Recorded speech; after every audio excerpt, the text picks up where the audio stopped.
reivindicar l'europeisme d'aquesta casa, de les nostres comarques, la nostra terra i la nostra gent, una Europa que una vegada més té el fantasma de la guerra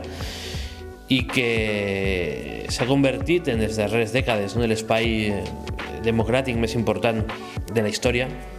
en el qual les persones i els pobles i les comunitats han anat lluitant per una sèrie de drets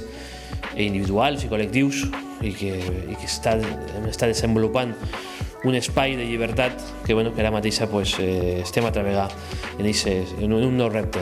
La Diputació de Castelló mira constantment a Europa, als fons europeus que han de beneficiar al conjunt de la població, també als xicotets municipis de l'interior, que no poden, una vegada més ho diem, quedar al marge d'aquesta gran oportunitat de recuperació i de generació d'activitat econòmica en l'àmbit rural.